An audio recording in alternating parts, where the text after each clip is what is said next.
Buongiorno, ben ritrovati con Focus TG. Si è impiccato in carcere uno dei 27 indagati del blitz antidroga di ieri in via Piave a Mestre, una grande operazione che ha portato all'indagine su 27 persone. Si è scoperto chi ha utilizzato la droga che è stata spacciata in quella zona, sono stati individuati 1000 clienti, un'operazione che ha portato appunto a questi risultati contro lo spaccio, contro i trafficanti di droga, e oggi in un carcere del Veneto si è impiccato uno dei 27 indagati. Ci collegheremo tra pochissimo in diretta con Ilaria Marchiori per darvi dettagli di questa notizia e altri dettagli sull'operazione contro lo spaccio. Però vediamo cosa hanno detto ai nostri microfoni i cittadini della zona molto degradata di Mestre, dove imperversano gli spacciatori e dove ci sono altri reati come aggressioni, scippi. Vediamo cosa hanno detto al nostro collega. No, non sono contenta. Perché non ne andiamo più fuori. Secondo lei non cambia niente?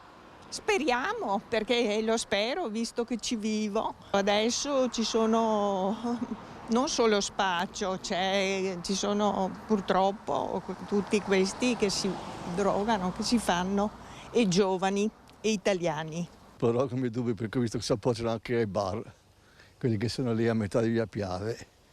Uno gestito dai cinesi, uno gestito dai africani.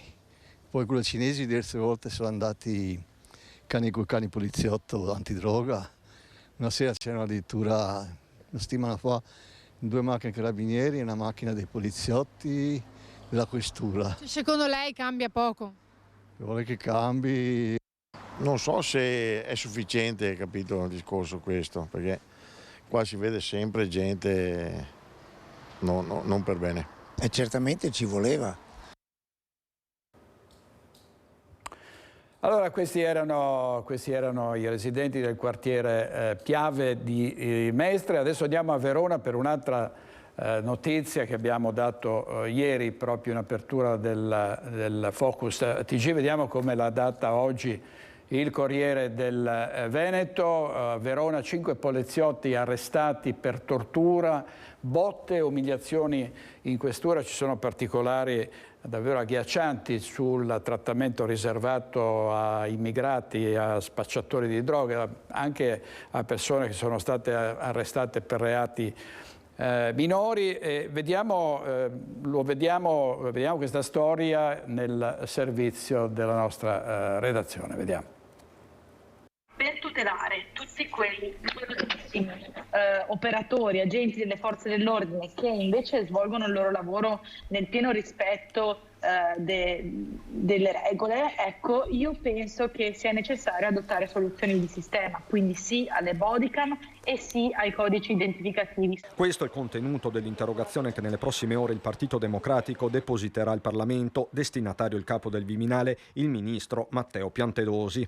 Il giorno dopo anche la politica si accende sui fatti di Verona, quell'indagine interna della squadra mobile che ha squarciato il velo su un vero e proprio modus operandi attuato da 4 agenti e un ispettore all'interno della questura. Calci, pugni, umiliazioni contro stranieri o senza tetto, persone in stato di fermo costrette a subire la violenza in silenzio, e questo tra il luglio 2022 e il marzo 2023. Man mano che passano le ore i dettagli si fanno infernali. Sono stato usato come uno straccio per pulire la mia stessa urina, ha riferito Nicolae Daiu, 56 anni, cittadino rumeno senza fissa dimora. In un altro caso un agente sferrò uno schiaffo al volto di uno dei fermati, si legge nell'ordinanza, così vigoroso da fargli perdere i sensi per alcuni minuti. Stai zitto, altrimenti entro dentro e vedi cosa ti faccio. Una delle frasi con cui gli agenti si rivolgevano ai fermati. Non mancavano insulti razzisti e xenofobi. Gli agenti infierivano utilizzando anche lo spray al peperoncino. I 5 si trovano ora agli arresti domiciliari per effetto di un'ordinanza emessa dal GIP.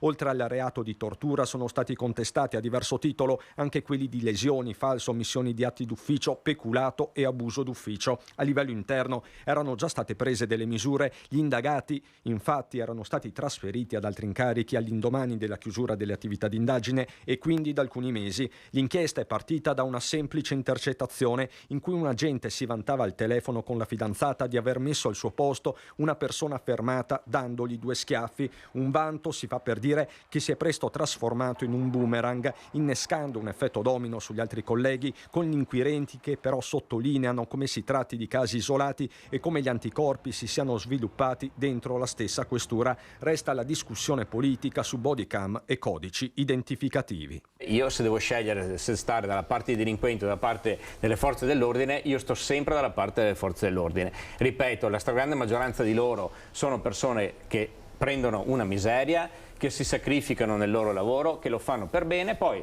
la componente disgraziata c'è all'interno di tutte le componenti sociali e anche magari all'interno delle forze dell'ordine, però non vedo il motivo per il quale noi dobbiamo appiccicargli un bollino o mettergli addosso una telecamera per monitorarli in ogni istante della loro attività lavorativa, altrimenti dovremmo mettere... fare per tutelare quelli che si comportano bene. Allora dovremmo metterla in tutti, allora dovremmo metterla per tutti i dipendenti pubblici, per capire chi lavora, chi non lavora, per chi che lavora all'interno delle case di riposo, per chi lavora all'interno degli asili. Prendiamo ogni singolo caso dove ci sono delle parti deboli e andiamo a mettergli una telecamera addosso. Erano Nicola Finco, vicepresidente del Consiglio regionale della Lega, e Rachele Scarpa, deputata del Partito Democratico. Ieri sera a Ring si era parlato proprio di quanto è accaduto. Tra poco andremo da Ilaria Marchiori a Mestre per il tunisino che si è impiccato in carcere, però sentiamo sulla vicenda dei poliziotti che hanno accusati di aver torturato dei detenuti. Vediamo cosa ha detto ieri ai nostri microfoni il questore di Verona, Roberto Massucci.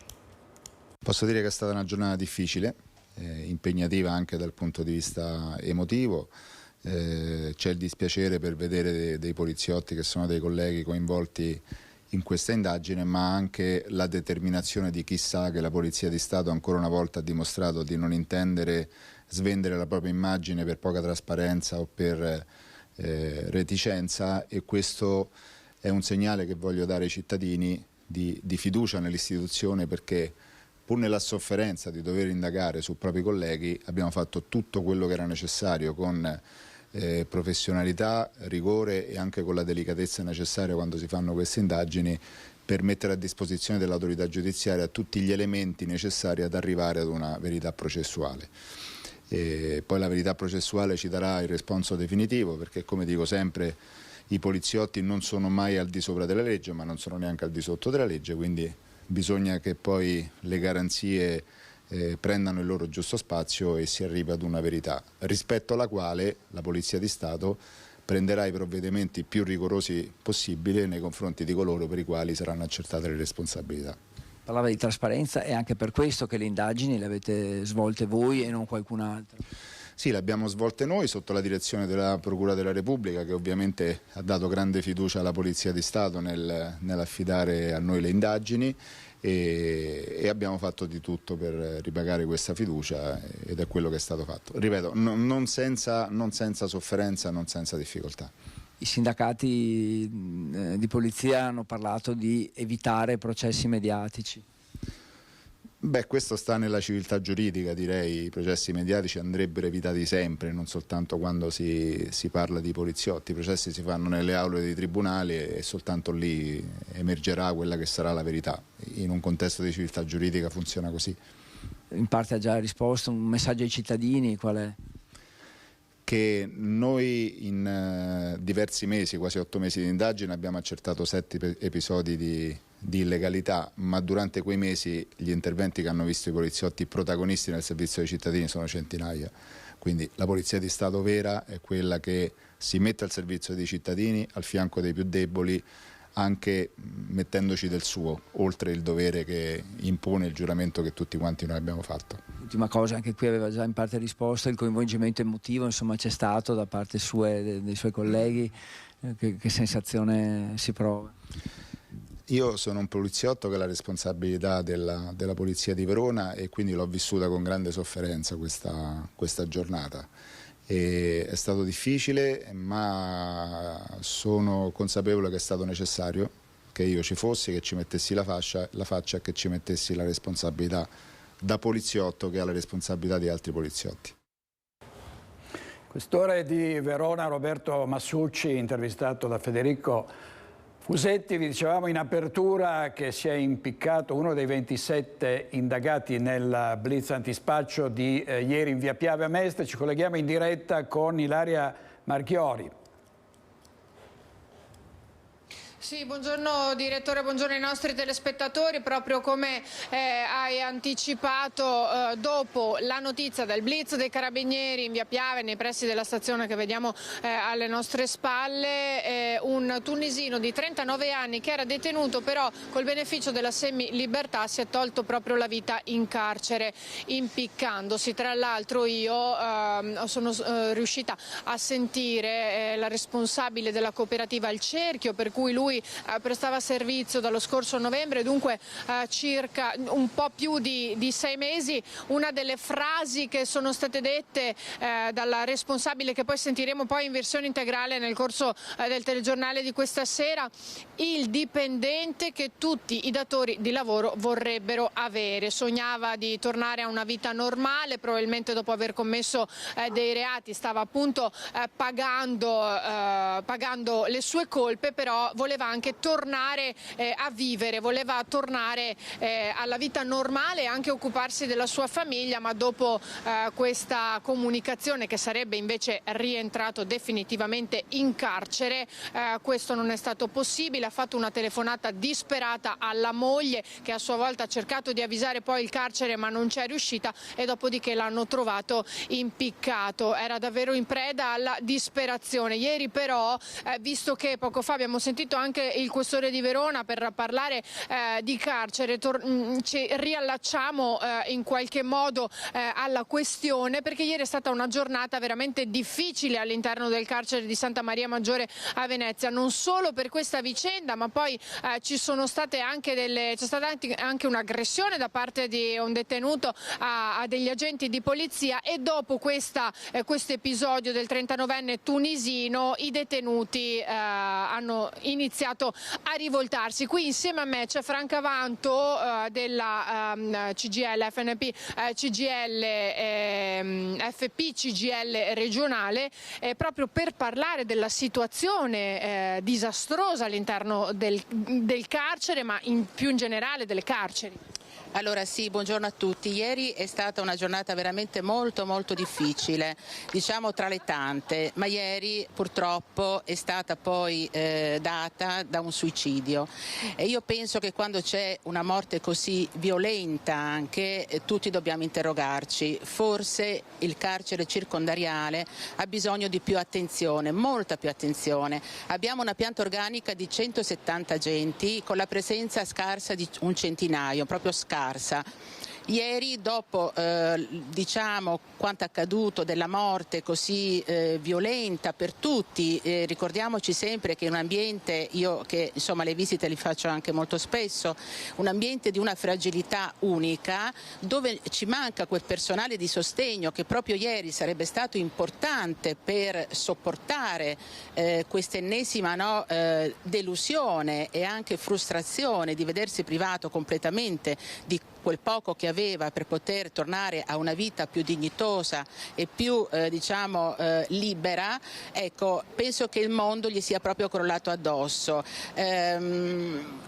Vanto, tra l'altro lei parla di un sostegno nei confronti dei detenuti, però a questo punto anche del personale che lavora all'interno della casa circondariale. Assolutamente sì, perché ieri è stata poi una giornata così violenta da tutti i punti di vista e si temeva addirittura la rivolta, e quel poco personale che c'era presente della polizia penitenziaria veramente sono stati molto bravi, ognuno mettendoci del suo proprio, ci vuole formazione ad ampio respiro, soprattutto per la polizia penitenziaria. Ricordiamoci che due anni di Covid hanno aumentato anche il disagio sociale e la malattia mentale è triplicata nelle carceri. Oramai il carcere è diventato praticamente un parcheggio per chi ha problemi mentali.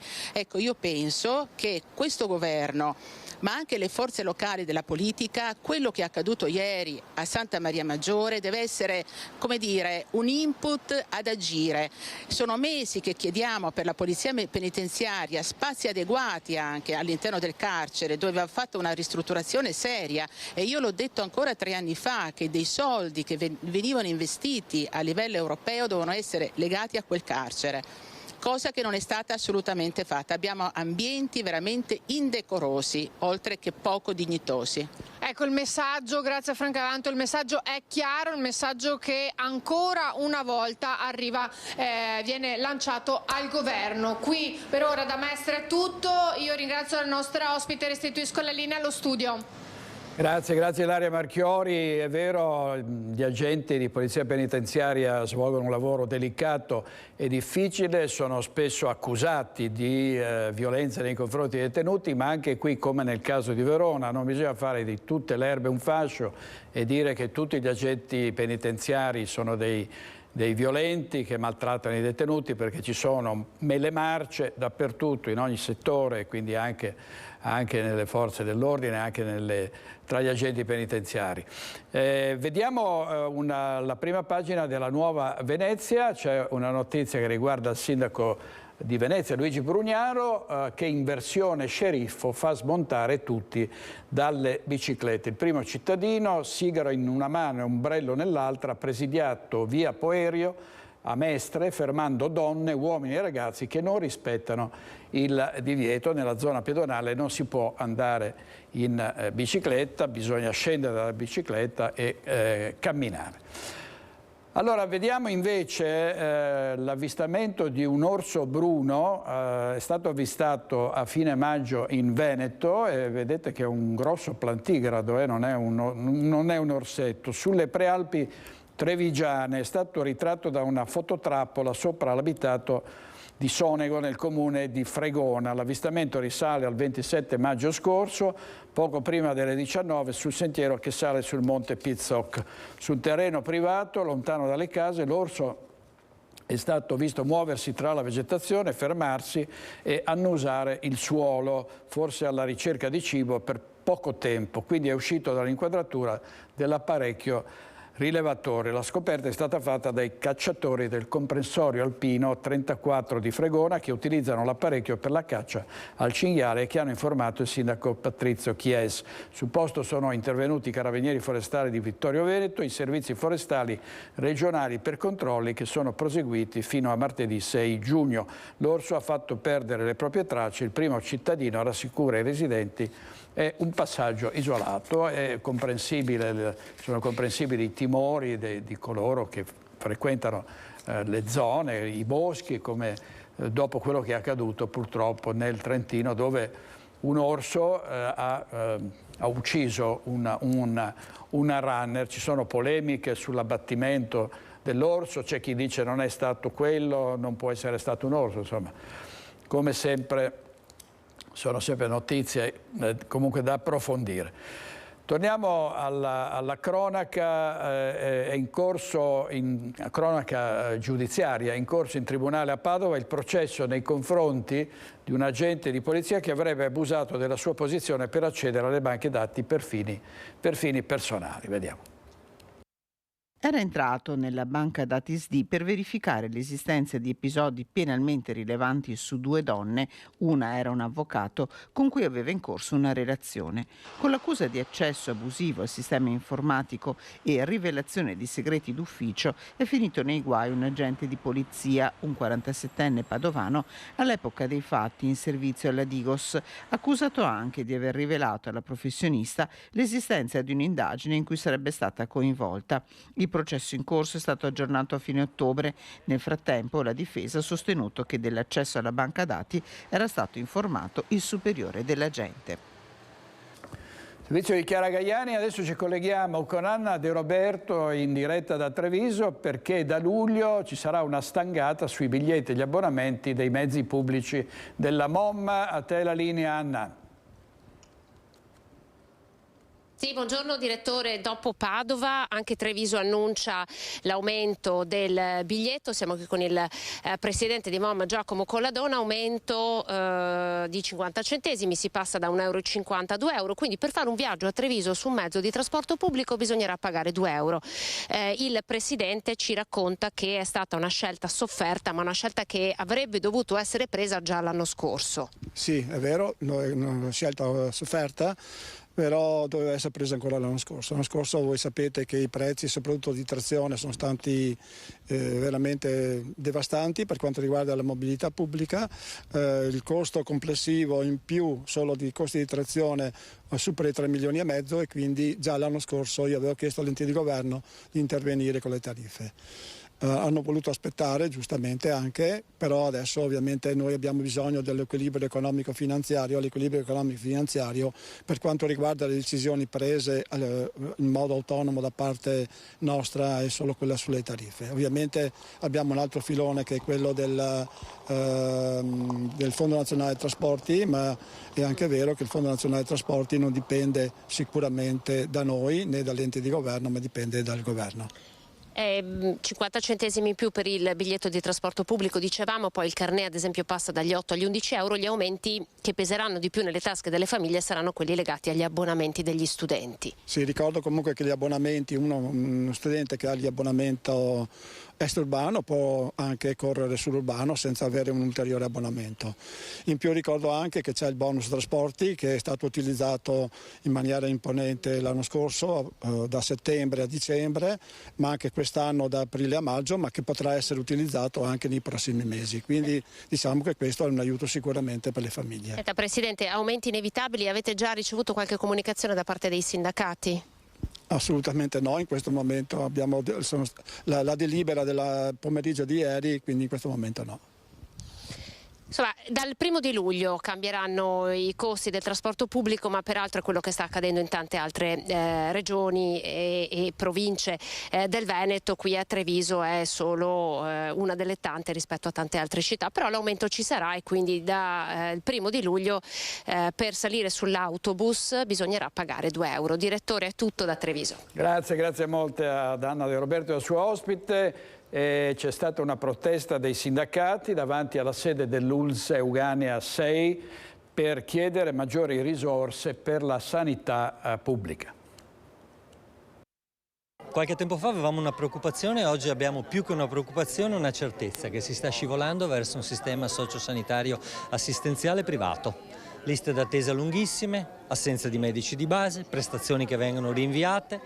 Tagli sulla sanità negli ultimi 20 anni 37 miliardi, oggi siamo al 6,2 sul PIL, risorse che investiamo, i nostri vicini, li chiamo così, Germania e Francia, sono oltre il 7%, addirittura l'8% la Germania, quindi c'è una logica secondo la quale chi la sanità se la può pagare privatamente verrà curato e gli altri rischieranno di non accedere più a servizi che sono, ripeto, fondamentali ed essenziali, stiamo parlando della cura delle persone. Presidio davanti alla sede ULSS 6 Euganea dei sindacati confederali, una staffetta della salute per chiedere la salvaguardia della sanità pubblica.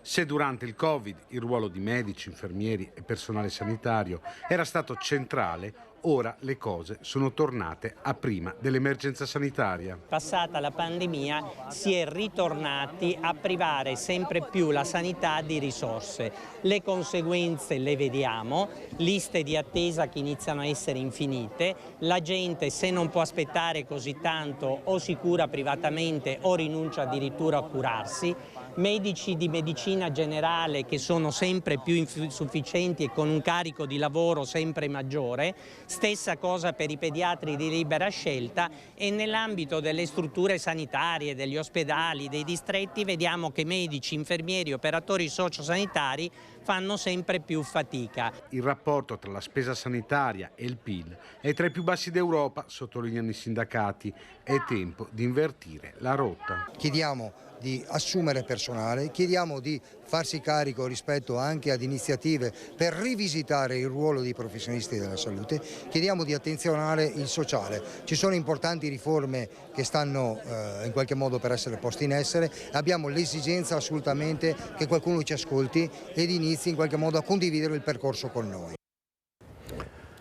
Come vi abbiamo detto l'altro giorno, Zen, la guardia giurata che aveva ucciso un bandito a Vederago nel 2017, sconterà una pena di 9 anni in carcere. Questa è una sentenza definitiva e ieri a Treviso in tribunale c'era un processo su un'altra guardia giurata accusata di aver favorito lo stesso Zen inquinando la scena del crimine.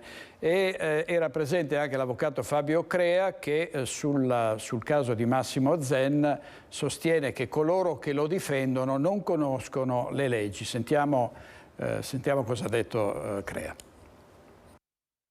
Dopo il pronunciamento della Cassazione e la condanna definitiva a 9 anni e 6 mesi per Massimo Zen, la guardia giurata che sparò e uccise Manuel Maior, in fuga con 2 complici dopo una serie di colpi in alcuni bancomat della zona, si sono scatenati i leoni da tastiera, tutti a favore o quasi della guardia giurata. Insomma, una soluzione a furor di popolo che però l'avvocato Fabio Crea contesta. La famiglia di Maior, spiega legale, aveva deciso di non reagire rispetto alle dichiarazioni avvenute nell'immediatezza della sentenza definitiva e neanche alle parole di Zen.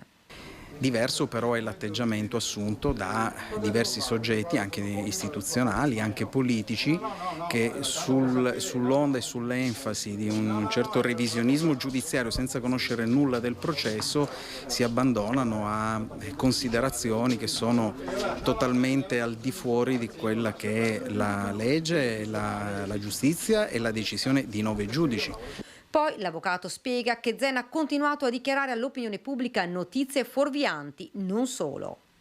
Non si è considerato il fatto che le guardie giurate, e questo è una evidente erroneità da parte anche dei personaggi più istituzionali, commentatori più istituzionali, le guardie giurate non sono forze dell'ordine. Nel regolamento del testo unico della Polizia di Pubblica Sicurezza e nel regolamento nazionale e anche della Battistolli, dei vigilanti, è previsto che loro debbano perimetrare solo il loro obiettivo, non possono inseguire malviventi, che è compito esclusivo delle forze dell'ordine. Cosa che era stata fatta quella sera, perché lo Zen si è spostato di almeno 15 km dal luogo in cui aveva la sua vigilanza. Non solo, ma Zen aveva intercettato le frequenze dei carabinieri, continua l'avvocato Crea, ed il suo intervento non era stato affatto richiesto dai militari dell'Arma. Insomma, una serie di inesattezze riportate da Zen che sono state cavalcate da questi soggetti che attraverso queste rappresentazioni cercano di rivedere una sentenza definitiva.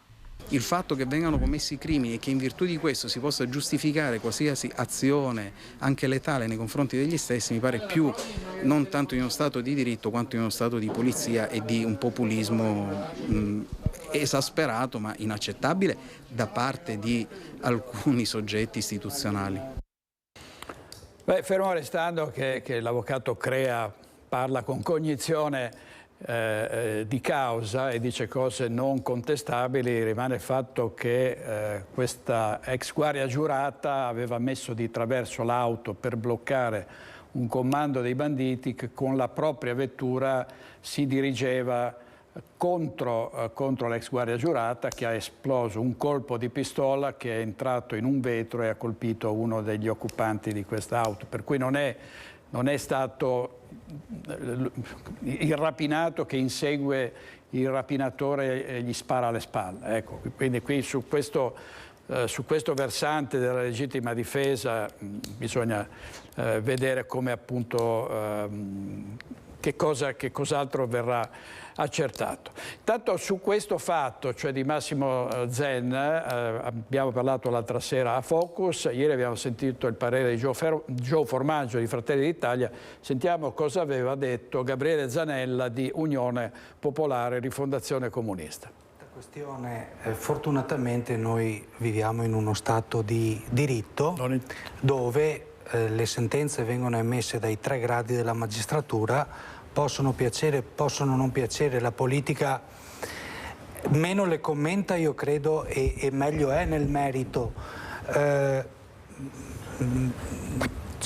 Arriviamo comunque da 3 gradi di giudizio dove la persona con presunzione di innocenza, come sempre avviene, ha avuto modo di difendersi e non conoscendo il processo nel dettaglio, non conoscendo il tipo di difesa, il tipo di accusa, le circostanze, io credo che innanzitutto questa sentenza, come tutte le sentenze, vada rispettata. Siamo in un paese dove si può condividere o meno, però ci sono 3 gradi di giudizio e non è la signora Maria che decide se uno va dato in pasto ai leoni oppure se uno è innocente. Quindi io credo che la discussione politica lasci un po' il tempo che trova, nel senso che c'è stato un processo regolare, un processo dove la persona ha avuto modo di difendersi e questa è la sentenza che a mio modo di vedere va del tutto rispettata. Era Gabriele Zanella di Unione Popolare l'altra sera a Focus, un bambino di appena 3 mesi investito e ucciso in via del Plebiscito a Padova mentre attraversava sulle strisce pedonali la strada con la sua mamma. L'investitore ha patteggiato in tribunale una condanna a 1 anno. Mi dispiace, l'unica cosa che ti dico, mi dispiace, mi dispiace. Non hai niente da dire, mi dispiace.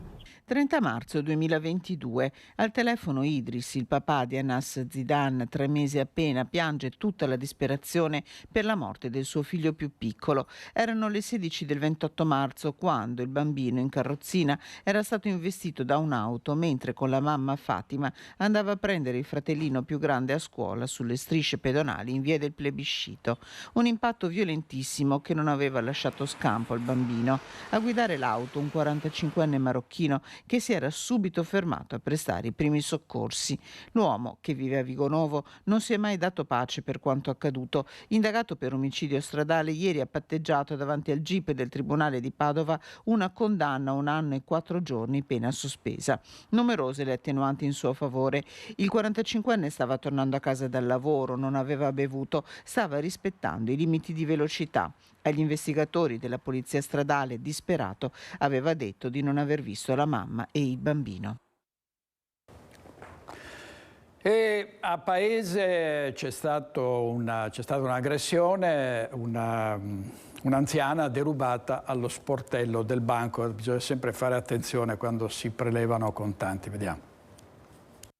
Una donna di 87 anni a Paese è stata derubata mentre stava effettuando un prelievo presso la filiale Unicredit di via Cesare Battisti. Erano circa le 19 quando l'anziana è stata avvicinata alle spalle da un individuo con il viso coperto da una mascherina chirurgica. Appena il bancomat ha cominciato ad erogare le banconote, il malvivente con gesto fulmineo le ha afferrate, fuggendo poi a piedi. Tanta paura per l'87enne che certo non si aspettava di essere derubata in una banca con tanto di telecamere. Allora vai in banca, ti pensi di prendere soldi che sei sicura e poi trovi qualcuno dietro che sì.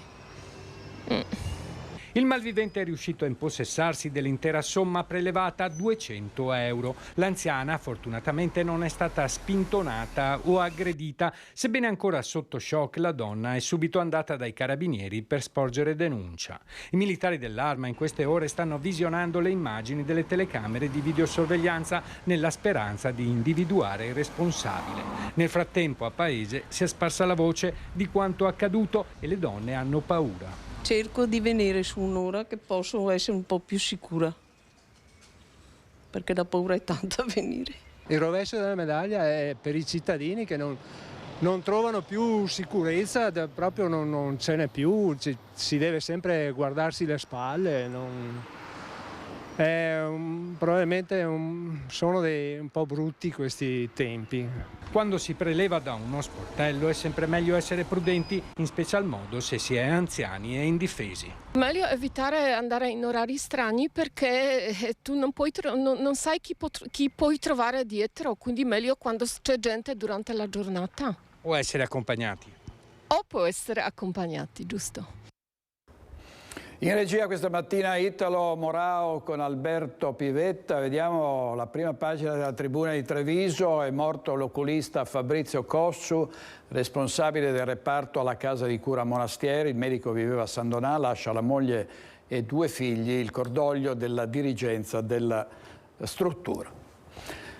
Il processo al clan dei Casalesi di Eraclea l'abbiamo seguito, abbiamo dato tutta la sentenza l'altro ieri con pesanti condanne, soprattutto nei confronti di Donadio, 26 anni, per reati vari, però l'assenza dell'associazione di stampo mafioso è stata esclusa, diciamo, l'associazione di stampo mafioso. E questa vicenda legata alla mafia ovviamente ha deteriorato, rovinato l'immagine del paese di Eraclea, e Nadia Zanchin, la sindaca, è decisa così, ovviamente a riprenderla e a rilanciarla. Vediamo. Il dispositivo che è stato letto ieri è abbastanza importante, ci sono state delle condanne importanti, questo ci fa riflettere anche sul fatto che non dobbiamo abbassare assolutamente la guardia sul territorio, indipendentemente dal tipo di associazione che è stata riscontrata. Adesso noi la vediamo come una ripartenza. In carica dal settembre del 2020, l'avvocato Nadia Zanchin è la prima donna sindaco di Eraclea, ma è soprattutto la prima sindaca eletta dopo l'indagine che nel 2019 aveva portato al commissariamento del comune. Nell'aula bunker di Mestre, Zanchin era presente alla lettura della sentenza che, dopo circa 140 udienze in 3 anni ed una settimana di Camera di Consiglio, ha disposto per i 46 imputati a processo 31 condanne con pene dai 2 ai 26 anni, 8 assoluzioni e 7 prescrizioni. Come amministrazione, come comune, la cosa più importante è il mancato riconoscimento di un'associazione mafiosa sul territorio, e questo è l'aspetto che come comune ci interessa di più. Ad Eraclea si riparte da qui per voltare pagina e tornare alla normalità che questa cittadina, che vanta una storia antecedente l'arrivo dei Romani ed era finora conosciuta soprattutto per le sue spiagge, si era persa nel 2019. Sicuramente il danno all'immagine c'è stato, sicuramente non è facile cancellare un marchio che per mesi qualcuno ha voluto dare, perché effettivamente qualcuno ci ha abbinato alla mafia. Ed ecco anche la voglia di ripartire, ecco perché siamo ancora più determinati nel ripartire. Luciano Donadio, ritenuto il boss dei Casalesi ad Eraclea, è stato condannato a 26 anni e 3 mesi di reclusione. L'ex sindaco Mirko Mestri invece è stato assolto, un dato che Zanchin sottolinea con soddisfazione. Ma un altro ex sindaco, Graziano Teso, è stato condannato in Cassazione a 2 anni e 2 mesi al termine del processo con rito abbreviato che aveva scelto assieme ad altri 16 imputati, un processo che ha invece riconosciuto l'associazione di stampo mafioso. A qualcuno avrebbe da chiedersi, ma c'è o non c'è allora questa associazione mafiosa? Da una parte dicono di sì, dall'altra di no. Guardi, io dico che il Tribunale, seppur sia ancora in primo grado, quindi andiamo ancora abbastanza cauti, ha riconosciuto che non c'è, ed è fatto su un procedimento in tutte le sue fasi, quindi sentendo tutte le posizioni e valutando bene tutto quello che è stato riscontrato, fornito sia da una parte che dall'altra. Servizio di Filippo Fois. Andiamo a Bassano del Grappa, dove c'è la proposta di pedonalizzare il centro storico, una parte in più del centro storico. Su questo ci sono contrari e favorevoli. Vediamo il servizio della nostra redazione bassanese, poi ci collegheremo in diretta con Vanessa Banzato per sentire il presidente dei commercianti. Vediamo intanto il servizio. Pedonalizzare il centro storico, un tema questo di cui sentirete molto parlare in questi mesi, perché qui a Bassano del Grappa si sta discutendo se chiudere il centro città al passaggio delle auto e riservarlo solo ai pedoni. Un tema questo che sta anche dividendo l'opinione dei cittadini. Sentite. Per me l'ideale è tenere così, perché tenerlo pedonale vuol dire svuotare completamente la città. Qualcuno che non ha più 20 anni, che vuole farsi un giretto in centro, ha bisogno di un parcheggio. Giustissimo. Come mai? Perché io abito qua quasi in centro a Bassano, e quando vengo in centro c'è sempre questo problema delle macchine, perché girano da tutte le parti, quindi secondo me se si vuole più rivalutare il centro storico bisognerebbe almeno al centro storico togliere le macchine. Vietare completamente il passaggio delle vetture in centro, sì. è sicuramente un miglioramento, ma non credo che sia così importante in questo momento, neanche tanto per le attività commerciali probabilmente. Cioè, regolamentarlo, renderlo il minimo, diciamo, indispensabile. Da una parte c'è chi vorrebbe trasformare la città in una passerella per soli pedoni, dall'altra chi pensa a un centro storico funzionale e accessibile a tutti, e c'è chi sta nel mezzo, quindi sì al transito delle auto ma con le massime limitazioni. E se le idee dei cittadini, seppur in contrasto, sono chiare, per i commercianti del centro storico la direzione ideale sembra meno netta. Sì, sono a favore intanto per il mantenimento proprio della piazza stessa, del centro, e anche per una questione di smog. Certo, non vorrei però che andasse a penalizzare magari chi vuole fermarsi in auto, chi passa in auto. Per me potrebbe essere anche fattibile, però bisogna dar la priorità ai parcheggi. Le persone non è che parcheggino a prescindere in centro.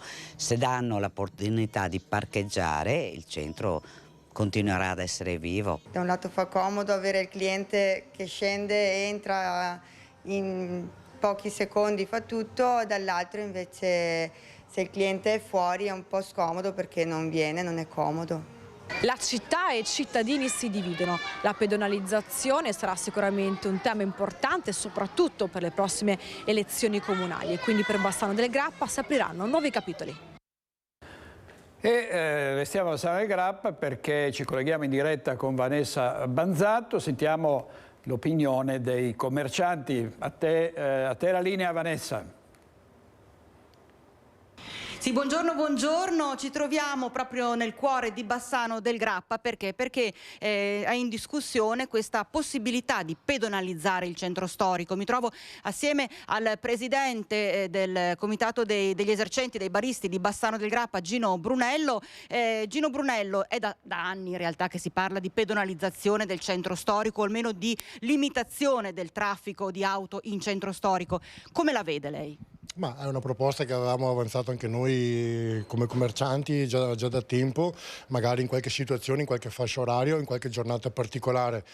È una cosa che sarebbe da un certo punto di vista anche carina, bella da attuare, ma è veramente a volte improponibile per i troppi residenti e troppi parcheggi privati che ci sono in centro storico. Semmai dice bisognerebbe cercare di studiarla permettendo ai vari residenti o esercenti o commercianti, insomma chi ha bisogno di recarsi nella propria attività o a casa, di entrare senza problemi con l'auto e limitarla magari ai turisti.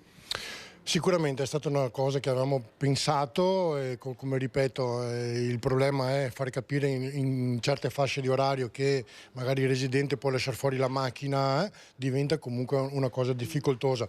Si sperava di riuscire a farlo almeno in qualche giornata magari di affollamento molto particolare, può essere anche un weekend, un sabato e una domenica o solo la domenica pomeriggio.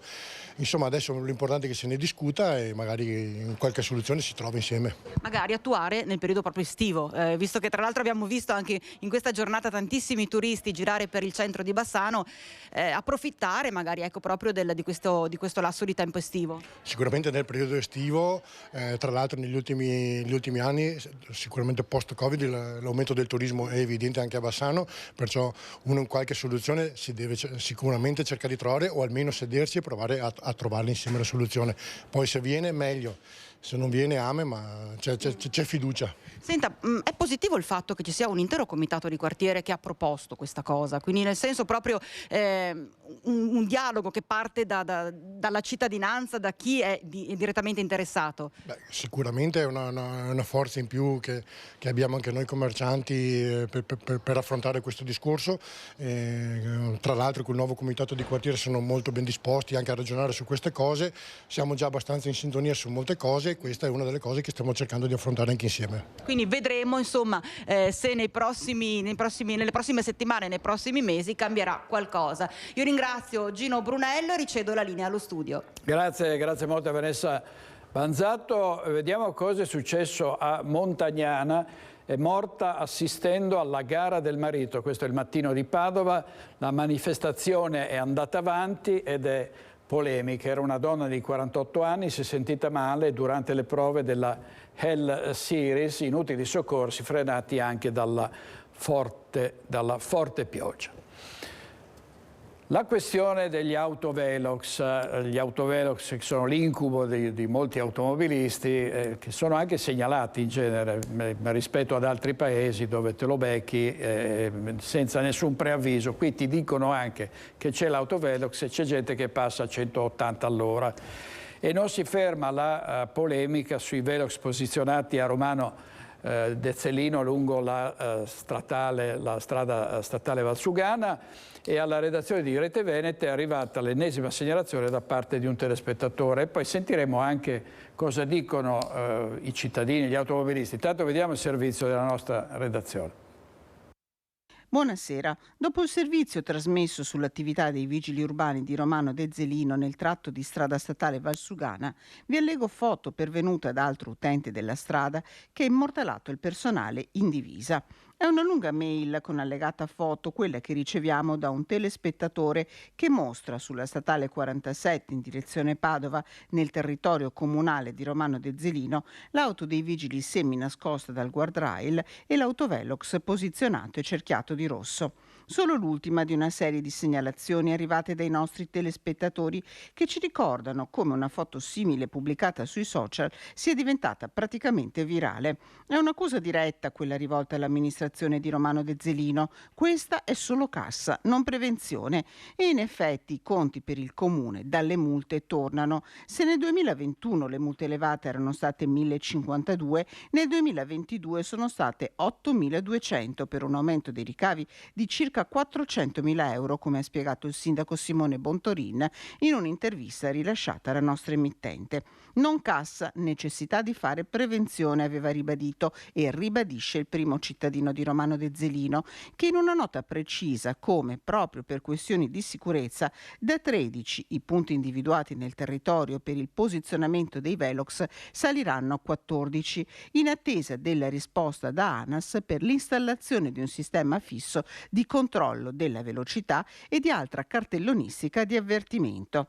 La sicurezza degli automobilisti in transito passa dal rispetto dei limiti di velocità, ricorda l'amministrazione di Romano Dezzellino, che ha potuto constatare come alcuni veicoli, anziché ai 90 all'ora consentiti, viaggino in alcuni tratti a 160 km/h. Nessuna retromarcia su queste azioni, precisa il sindaco Bontorin, che in settimana ha in programma un incontro con le associazioni dei consumatori del territorio.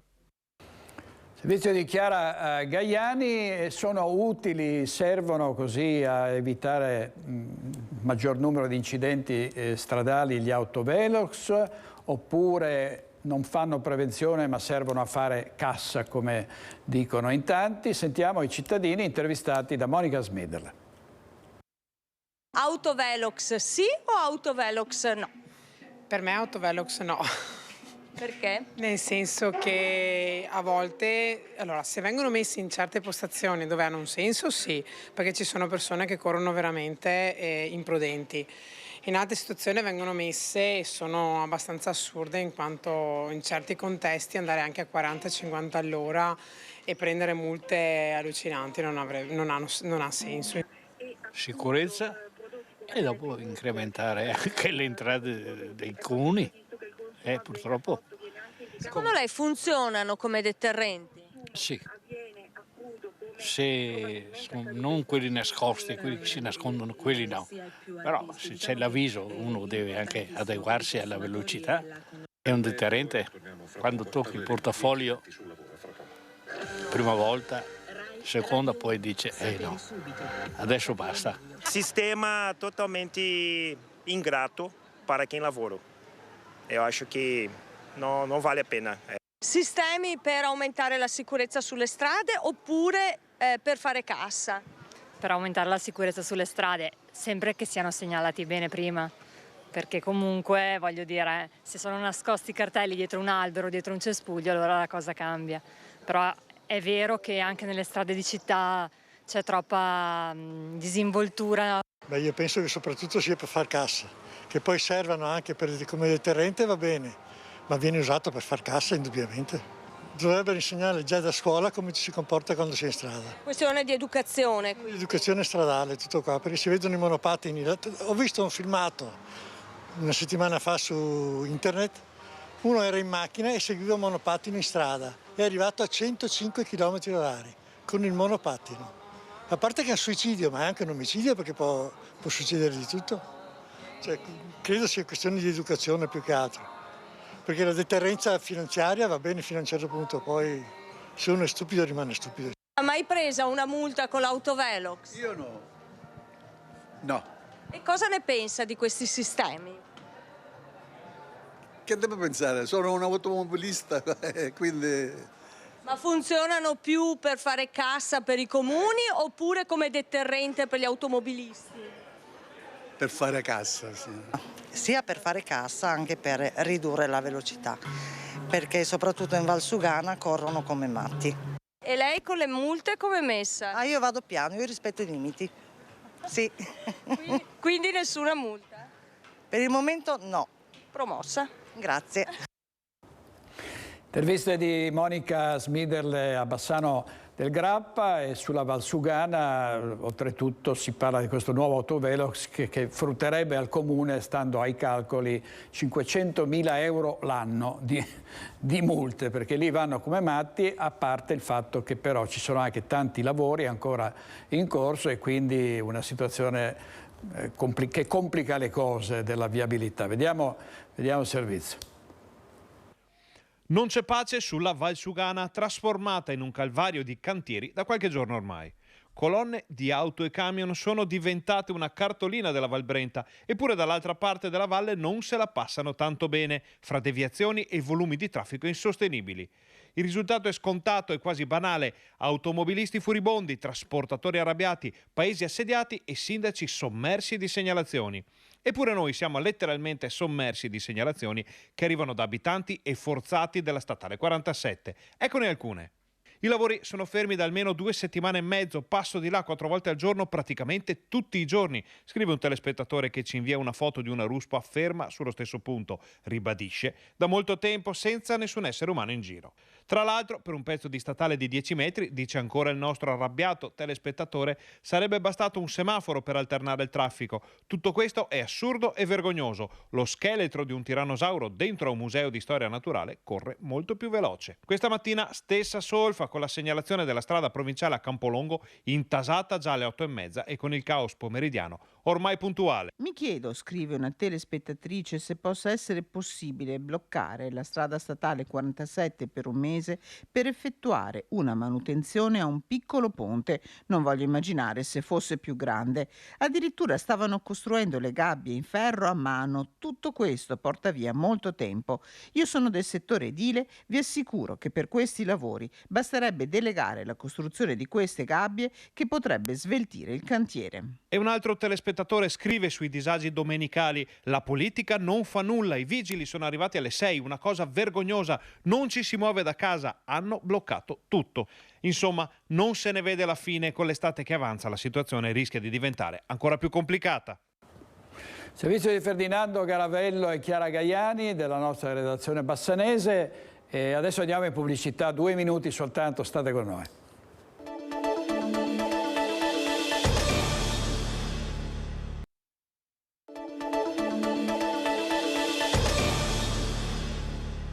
Nuovo in diretta con Focus TG, vediamo la prima pagina del giornale di Vicenza Online, esibisce patente e documenti sloveni falsi, è stato arrestato un 53enne di Cassola. Andiamo a Vicenza, dove si è insediato il nuovo sindaco Giacomo Possamai, e ovviamente in queste ore il primo cittadino sta cercando di preparare la sua nuova giunta, e tra le idee del nuovo sindaco c'è anche quella di affidare una delega ai rapporti con i comuni con Termini. Vediamo il servizio della nostra redazione vicentina. La costituzione della nuova giunta non sarà un atto solitario, lo aveva annunciato il neoeletto sindaco Giacomo Possamai, e così si riserverà nei prossimi 3 giorni un giro di consultazioni in vista della prossima settimana, a metà della quale la squadra sarà svelata e poi il 19 giugno ci sarà la prima riunione del Consiglio. 3 giorni dedicati al confronto con le parti sociali, i soggetti economici, i vertici tecnici del Comune e le forze politiche di maggioranza. L'idea però è prima di fare un percorso di consultazioni, di incontri con la città, quindi con i mondi della rappresentanza, con le parti sociali, per condividere le priorità, per condividere i ragionamenti sulla Giunta, non certo i nomi degli assessori, però quali indirizzi dare, quali sono le priorità per Vicenza, anche perché in base a queste scelte poi dipende anche molto l'individuazione degli assessori, delle figure da mettere in Giunta e come viene costruita la Giunta come deleghe. Tra le anticipazioni e le idee in cantiere, quelle relative alle deleghe, turismo e cultura cammineranno a braccetto, mentre l'intenzione è quella di istituire una delega ai rapporti con i comuni della cintura. Accorgimento che guarda necessariamente alle grandi opere, vedi TAV, ormai alle porte della città, per cui domani il sindaco Possamai sarà in trasferta a Roma con la vicepresidente della regione, assessore ai trasporti Elisa De Berti, per incontrare il commissario dell'alta velocità alta capacità Verona-Padova Vincenzo Macello. L'idea è sicuramente che turismo e cultura vadano insieme, sarà una delle cose da discutere con categorie e sindacati e mondi della rappresentanza, e poi in particolare vorrei avere una delega ai rapporti con i comuni con Termini. La città Vicenza di fatto è una grande città da 250-260 mila abitanti se si connette con i comuni della cintura, e quindi da questo punto di vista serve un lavoro specifico, rispettoso degli altri comuni, e quindi serve una persona che se ne occupi. Grazie al servizio di Luisa Bertini. E sempre a Vicenza c'è la questione di Piazzale De Gasperi e la pedonalizzazione che era stata proposta dalla Giunta precedente e che secondo quella che poi adesso è diventata l'opposizione con Francesco Rucco teme che i lavori possano andare in ritardo e ad accavallarsi a quelli della TAV. Sentiamo. Non si ha il coraggio di scegliere di fare dei lavori importanti che hanno lo scopo di migliorare la zona centrale della città, liberare Piazza Castello dagli autobus in larga parte, che sta creando un disagio in particolare ai residenti, ma anche ai pedoni, ai ciclisti. Così Francesco Rucco rivendica le scelte operate dalla sua amministrazione per riqualificare l'area di Piazzale De Gasperi, all'indomani della decisione del sindaco Giacomo Possamai di congelare temporaneamente i lavori per vagliare nel breve termine eventuali migliorie da apportare al progetto, che prevede la chiusura di bus e autobus a Piazza Castello e il cambio di viabilità dei mezzi pubblici, rendendo a doppio senso di marcia Corso Santi Felice e Fortunato con la conseguente rimozione dei posti auto, analogamente a Viale Giuriolo. È una scelta fatta che parte da alcuni presupposti chiari. Uno, atti amministrativi che risalgono ancora ai tempi dell'amministrazione di centrosinistra guidata da Variati e Possamai.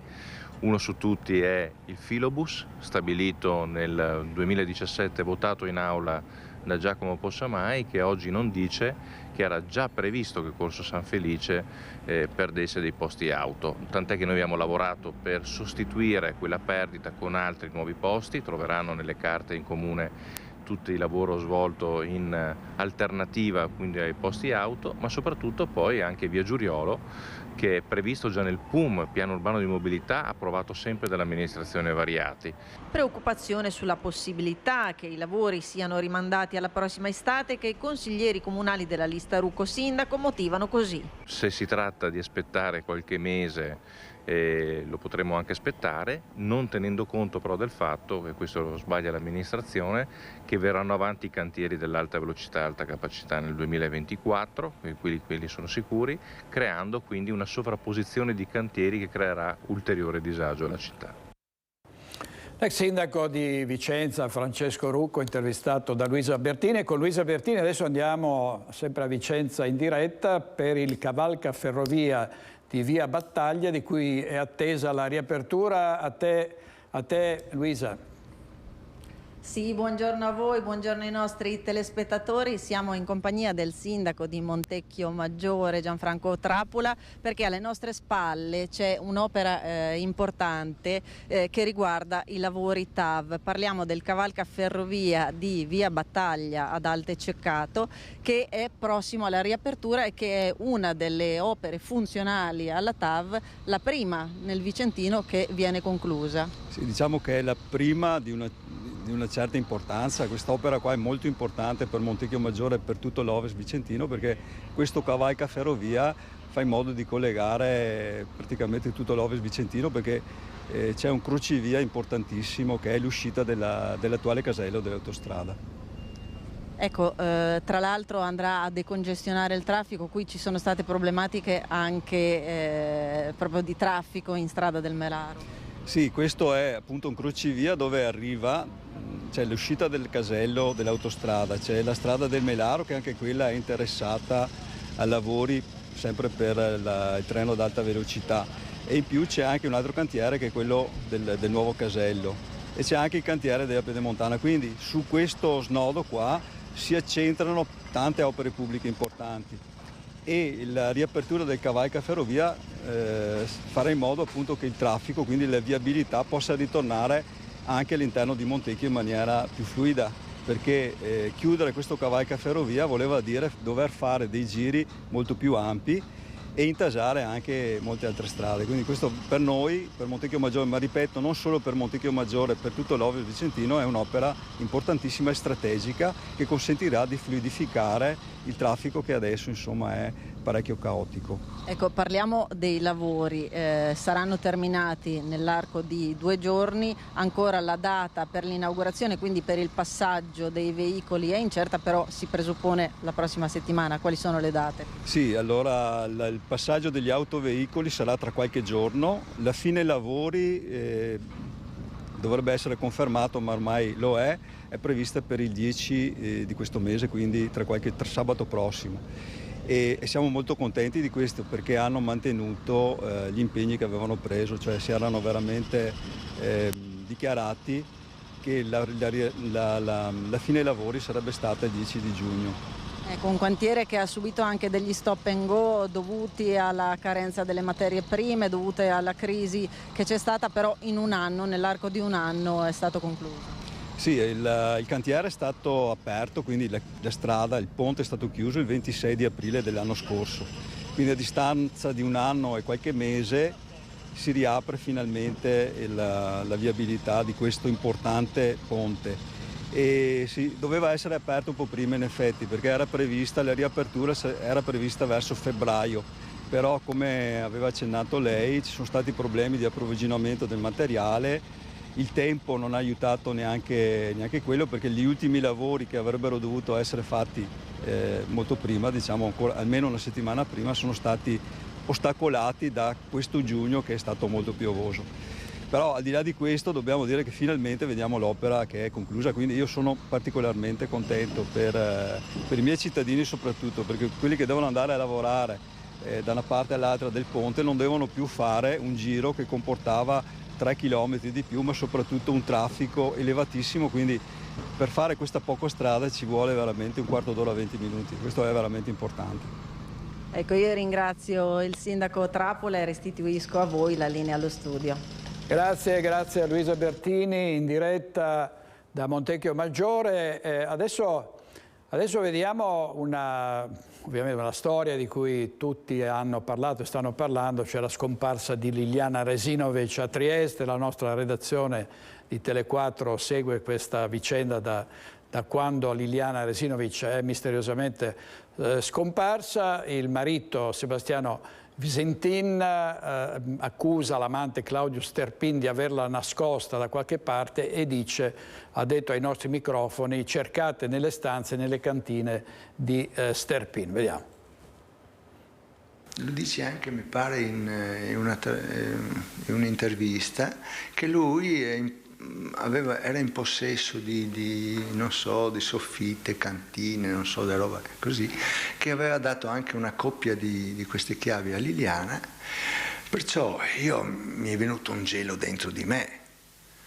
Ho detto: ma porca miseria, siamo qua da mesi che cerchiamo di capire dove è stata Liliana in quei giorni, in quei 20 giorni.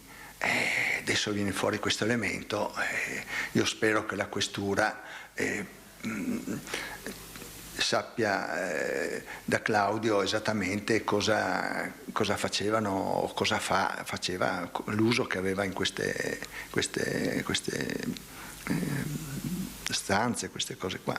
Si indaghi sulle stanze o cantine che Claudio Sterpin possiederebbe sparse nel territorio di Trieste e sul loro utilizzo. Così il marito di Liliana, Sebastiano Visintin, ha commentato la notizia emersa ieri quando l'amico e amante di Liliana, come lui stesso si definisce, Claudio Sterpin, ha dichiarato ai microfoni di Tele4 di essere stato convocato in questura per essere sentito sul caso. È giunta anche a lei, Sebastiano, una richiesta di essere sentito in questura? No, assolutamente no. No. Poi Sebastiano è tornato sulle parole pronunciate da Sterpin in una trasmissione dei canali nazionali in cui ha raccontato il tipo di rapporto passionale che avrebbe avuto da anni con Liliana. E sentire una persona che durante un'intervista dice che potrebbe scrivere un decamerone sul rapporto che aveva con Liliana, con mia moglie, è una cosa che ti fa male veramente dentro. Anche altre cose, che Liliana faceva parte di quel suo giretto così di amanti, di donne. Non lo so, adesso non mi voglio esprimere, mi sono già beccato una querela da questo signor Claudio Sterpin e sono curioso di vedere le motivazioni di questo. Ieri è stato il giorno dell'udienza davanti al GIP. Gli avvocati della famiglia Resinovic e di Sebastiano hanno portato al giudice gli elementi raccolti per chiedere la prosecuzione delle indagini contro la volontà della procura, che ha chiesto invece l'archiviazione del caso per suicidio. A giorni la decisione del GIP Luigi Deinotti. Io mi aspetto che il giudice dell'indagine preliminare prenda una decisione. Se ci sono delle cose importanti, rilevanti, ben venga il proseguo delle indagini. Voi immaginatevi una donna ritrovata in un boschetto, cadavere all'interno di un sacco della spazzatura con un laccio legato attorno al collo. Secondo alcuni inquirenti si sarebbe suicidata. Sarebbe la prima volta nella storia in cui qualcuno va in un boschetto, si infila in un sacco e si strangola, si soffoca. E veramente, insomma, dovessero archiviarla per suicidio sarebbe veramente farebbe giurisprudenza, ecco, come si dice di solito con il termine, con il gergo degli avvocati. Vediamo un'altra storia davvero commovente, è la forza, il coraggio di una donna, di una moglie che vuole a tutti i costi salvare l'esistenza di un marito che è stato rovinato da un incidente d'auto, è rimasto paralizzato alle gambe e oggi vive in carrozzella. La moglie ha lanciato anche attraverso le nostre reti una raccolta fondi per far fronte a delle cure costosissime. Vediamo un'intervista in esclusiva di Anna De Roberto. Mio marito il 22 febbraio ha avuto un brutto incidente autostradale e a seguito dell'incidente ha subito una lesione midollare rimanendo tetraplegico. Nicoletta ha una vita piena con i 2 bimbi e il marito Roberto, imprenditore tessile molto noto in città. Un imprenditore vero di quelli che partono da zero e riescono ad arrivare in alto. Una famiglia che il pomeriggio del 22 febbraio è sconvolta da un incidente in cui rimane vittima Roberto. La diagnosi è infausta, lesione midollare alle vertebre cervicali. In Italia non ci sono molte speranze di recupero, per cui ci siamo rivolti anche all'estero per cercare di trovare una soluzione, un aiuto, di modo che possa recuperare quanto più possibile e tornare ad avere la vita che aveva con i suoi bambini, i suoi figli e con me. La speranza è a Losanna nel lavoro del team guidato dal neuroscienziato Gregor Curten, che da anni lavora sulla stimolazione elettrica per riattivare i neuroni spinali. Così Nicoletta prova a prendere in mano questo destino crudele sul portale GoFundMe. Attiva una raccolta fondi. Accanto al link per aiutare la sua famiglia è raccontata la sua storia. Sono Nicoletta e il 22 febbraio la mia vita è cambiata per sempre. Per Roberto è stato attivato anche un IBAN.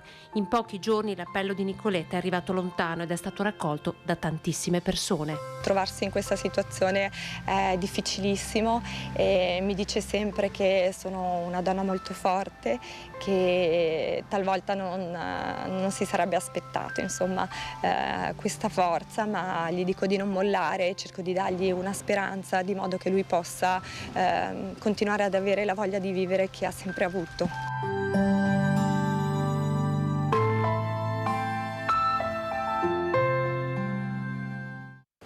Una famiglia splendida, il coraggio, la forza di una donna. Nell'intervista di Anna Anna De Roberto. Adesso andiamo a Padova in diretta da Chiara Gaiani, perché il 13 giugno, si sta avvicinando il 13 giugno alla festa di Sant'Antonio. Noi saremo mobilitati in diretta con giornalisti e tecnici per farvi seguire tutta la giornata dall'alba al tramonto, ma poi quella settimana ci saranno altre cerimonie. Il 17 giugno sono attesi a Padova i giovani che in agosto parteciperanno alla giornata mondiale della gioventù, dove ci sarà ovviamente Papa Francesco. Ci racconta tutto in diretta Chiara Gaiani. A te la linea, Chiara.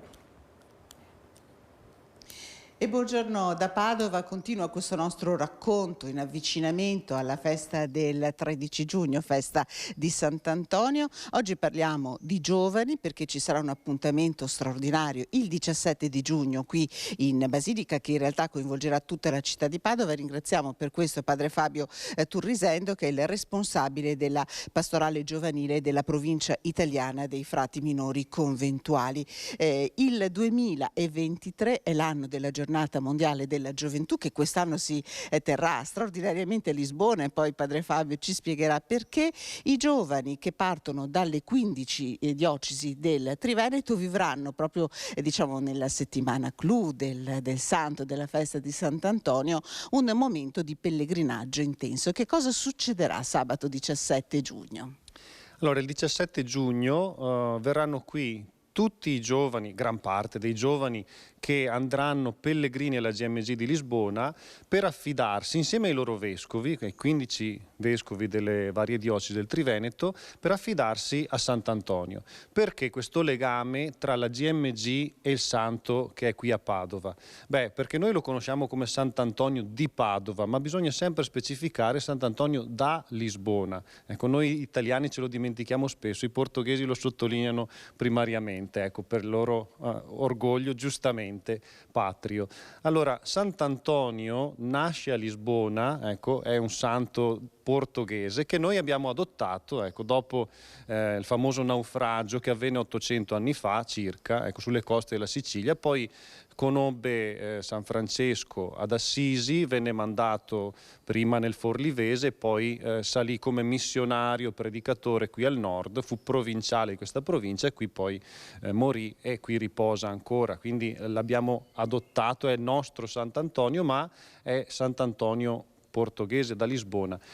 Con l'occasione della giornata mondiale della gioventù che si svolge proprio nella sua città natale, come poter ignorare questa connessione, questo bel legame? Quindi prima di partire per questo viaggio con i giovani, questo viaggio dove ecco, incontreremo il Papa e tanti altri giovani di tutto il mondo nella capitale portoghese, come non affidarsi a Sant'Antonio? Ecco, lo abbiamo invocato, lo invochiamo come un po' il patrono di questo nostro viaggio.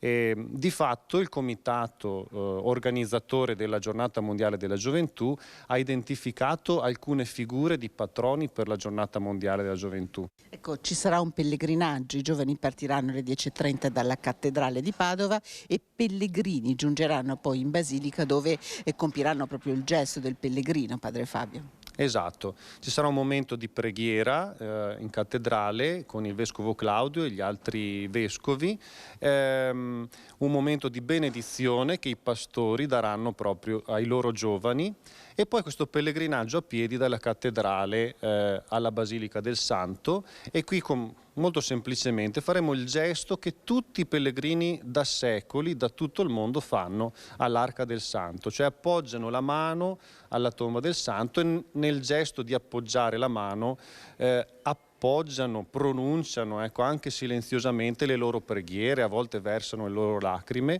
oppure dicono il loro grazie, ecco, cosa che possiamo vedere quotidianamente in questo luogo. Allora noi davvero ringraziamo padre Fabio Turrisendo, gli facciamo anche un buon viaggio perché accompagnerà i giovani in questa straordinaria esperienza che è la giornata mondiale della gioventù, e dalla Basilica del Santo ringrazio Federico Civotto per la collaborazione tecnica e restituisco la linea allo studio. Grazie molto a Chiara Gaiani, restiamo a Padova perché tra le molte iniziative per la festa di Sant'Antonio c'è anche quella della Caritas Antoniana di aumentare il sostegno ai poveri, soprattutto ai nuovi poveri. Tra questi ci sono tanti uomini e donne che hanno perso il posto di lavoro. Vediamo. Il mese di giugno per la comunità di Sant'Antonio significa anche scegliere dei progetti di solidarietà e sostenerli. La Caritas Sant'Antonio infatti opera in tutto il mondo e giugno è il mese ideale. Con la tredicina, le 13 invocazioni che avvicinano alla festa, ci si prepara al meglio seguendo l'esempio del santo che aiutava i bisognosi. Quest'anno i progetti sono 2, il primo in Italia. Sono realtà organizzate che magari sono a sostegno delle alcune categorie di persone, come possono essere gli anziani piuttosto che i minori, i migranti, i poveri, quella vicinanza quotidiana che i nostri frati hanno nei confronti delle famiglie che vivono nelle parrocchie. Il secondo progetto si sviluppa in India, nel nord-est. Consiste nella realizzazione di una scuola. Questo villaggio che è ricco di vita legata ai bambini e ai ragazzi, non hanno una scuola attualmente vera e propria in costruzione, ma hanno una scuola di bambù. Per sostenere questi progetti si possono seguire le indicazioni del sito caritasantoniana.org e mentre continuano in Basilica gli appuntamenti del Giugno Antoniano, come sempre Rete Veneta, emittente del network Media Nord-Est, continuerà a portare nelle vostre case la devozione verso Sant'Antonio. Fino al 12 giugno molteplici gli appuntamenti nel pomeriggio. Si parte alle 16:55 con le riflessioni quotidiane di Padre Mario Conte, alle 17 il Santo Rosario, alle 17:30 la preghiera della Tredicina che culminerà alle 18 con la Santa Messa. E ci sono, come avrete visto, anche nei nostri TG continui aumenti dei prezzi, non solo il carrello della spesa, ma poi anche le bollette, i biglietti dei mezzi pubblici. Aumentano anche le tariffe per i centri, le rette per i centri estivi. Vediamo il servizio da Zero Branco. Come genitori abbiamo appreso con stupore questa notizia. Siamo molto preoccupati perché si profila per molte famiglie un vero e proprio salasso in un periodo già di per sé molto difficile per chi ha figli. Genitori in allarme per i rincari dei centri estivi. Come riferito all'Adico da alcune famiglie di Zero Branco, per la prossima stagione estiva, se la situazione non cambierà, si rischia di pagare un terzo in più dello scorso anno. Una somma non indifferente soprattutto in tempi di inflazione galoppante. L'amministrazione comunale ha confermato la compartecipazione al pagamento della retta, come succede ormai dalla fine della pandemia. Il problema che potrebbe ripercuotersi su tutto il territorio nazionale è un altro: sono i fondi Covid stanziati dal governo, che quest'anno cessano di essere elargiti, fondi che con ogni probabilità verranno stanziati per altro, come l'emergenza Emilia-Romagna. Come detto, il Comune conferma il contributo di 20 euro settimanali per il tempo pieno e di 10 euro per la mezza giornata, fino ad un massimo di 150 euro pro capite. Nel 2022 l'aiuto era il doppio grazie agli aiuti emergenza Covid. Se prima una famiglia pagava per il tempo pieno, compresa la mensa, 75 euro a settimana, ora rischia di pagarne 100, il 33% in più. Purtroppo ci saranno famiglie che dovranno rinunciare ai centri estivi o comunque dovranno rivedere la loro programmazione. Il Comune sicuramente ha fatto la sua parte, adesso attendiamo e speriamo che arrivino anche i contributi da parte dello Stato. Il sindaco di Zero Branco, Luca Durighetto, tranquillizza. Lo Stato quest'anno ha ridotto il proprio contributo da 28.000 a 14.000 euro e quindi è chiaro che noi, se riusciremo, daremo ancora un po' di fiato, un po' di sostegno alle famiglie, ma questo è il massimo sforzo che noi siamo in grado di fare in questo momento. Ricordo tra l'altro che siamo uno dei pochi comuni che aggiunge una cifra così importante non per l'organizzazione dei centri estivi comunali, ma per dei contributi che vanno direttamente in tasca alle famiglie, a prescindere dal tipo di centro estivo che loro svolgono. Servizio di Nicola Marcato, altri 2 minuti di pubblicità e poi riprenderemo dal raduno triveneto delle penne nere in vista a Belluno tra pochissimo.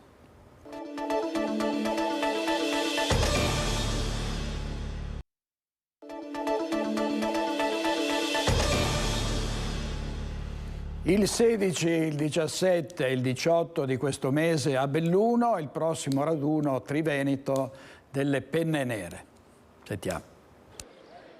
È tempo di srotolare i tricolori. A Belluno è già iniziato il conto alla rovescia per l'atteso raduno triveneto degli alpini che torna nel capoluogo dopo 12 anni e sarà festa grande. Alberghi già pieni e palestra a disposizione dell'ANA di Belluno che da mesi lavora all'organizzazione dell'evento. L'emozione è forte, sono anche però abbastanza tranquillo perché ho una squadra che ha lavorato bene e quindi siamo tranquilli di aver colto tutti gli aspetti organizzativi che erano possibili prevedere. Un unico filo conduttore legherà gli eventi del 16, 17 e 18 giugno e sarà il ricordo della tragedia del Vajont che vide gli alpini in prima fila nei soccorsi. Il tema forte che noi abbiamo voluto inserire, soprattutto con riguardo a quelli che sono stati i nostri soccorritori, e quindi questo era il momento proprio di celebrare l'anniversario dei 60 anni del disastro, dando riconoscenza a loro per quello che hanno fatto e per quello che hanno conservato nel loro cuore in termini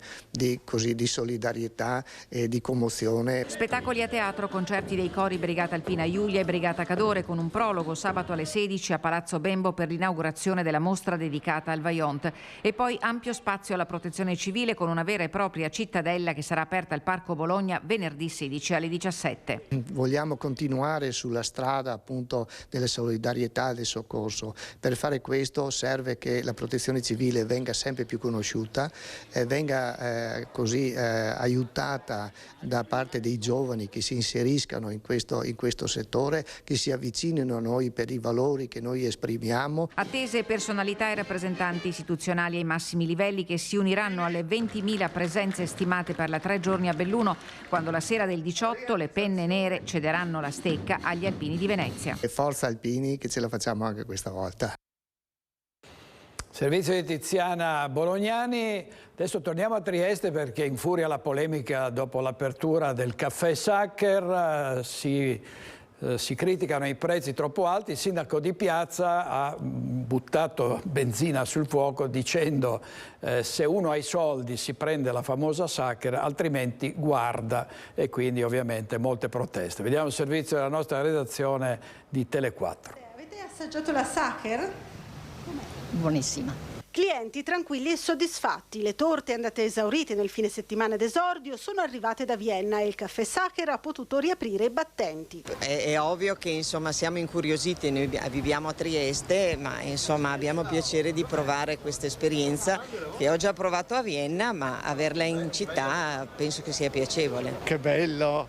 Ricordo mia nonna veniva sempre a comprare le scarpe da Rosini e infatti ho visto che hanno mantenuto sempre i contenitori. Sì. Al pari della fama della celebre delizia al cioccolato venduta in via Dante per la prima volta al di fuori dei confini austriaci, anche la polemica sui prezzi si è allargata a macchia d'olio. Sì, da quello che ho capito i prezzi sono abbastanza alti, però penso che per avere un posto di qualità i prezzi sono quelli.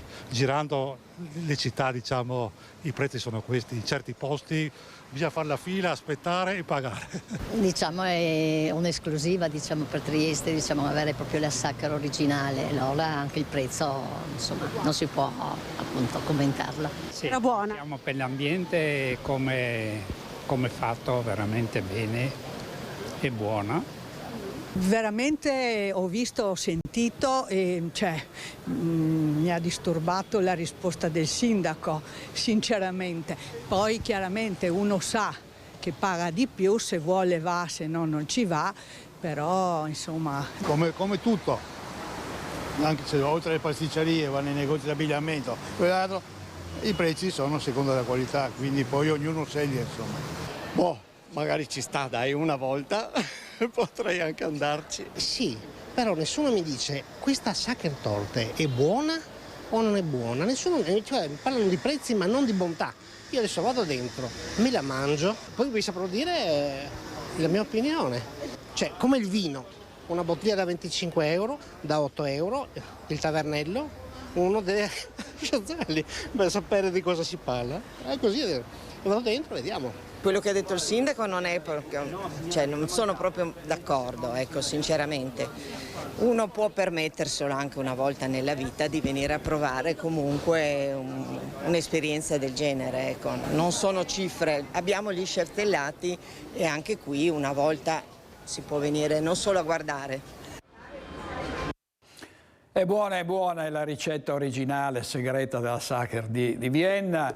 Vediamo adesso in chiusura i ragazzi dell'Infinity Sport Village che sono entrati al piccolo teatro di Padova e hanno messo in scena uno spettacolo tra balli e musica, lanciando un messaggio forte e chiaro: meno social e più contatti umani. A dirigere il coreografo di fama internazionale Etienne Jean-Marie. Vediamo.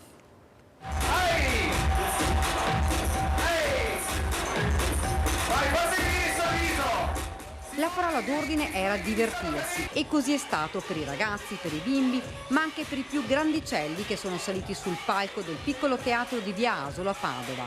Ma dietro la musica, ai balli, un messaggio più che mai attuale, diretto proprio ai giovani: meno social e più contatti umani. Hanno provato tutto il giorno sotto la guida esperta di Etienne Jean-Marie. Sono molto felice per loro perché finalmente dopo questi anni di congiura e assenza proprio da tutti i palchi, finalmente loro affrontano il primo vero palco in teatro, quindi dopo veramente tanto, è il loro primo show in teatro tra l'altro, quindi sono proprio felice per questi ragazzi giovani che avevano proprio bisogno di una ventata di aria fresca e di spirito veramente di allegria, di ballo, di spettacolo, di show.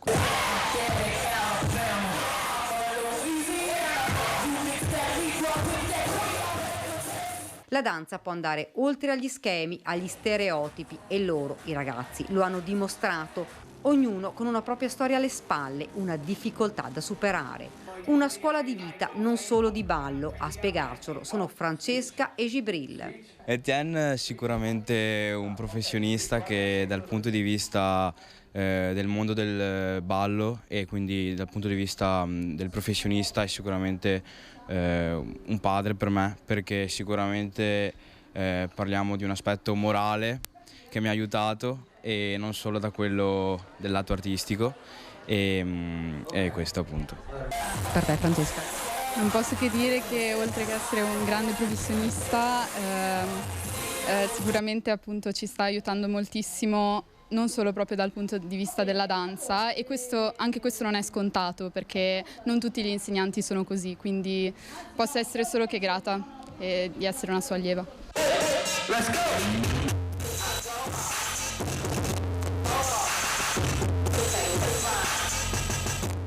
Alla fine tutti insieme hanno salutato il pubblico numeroso con la convinzione che questa sera sono riusciti ad arrivare a tutti con un messaggio semplice: insieme si può, non bisogna mollare mai.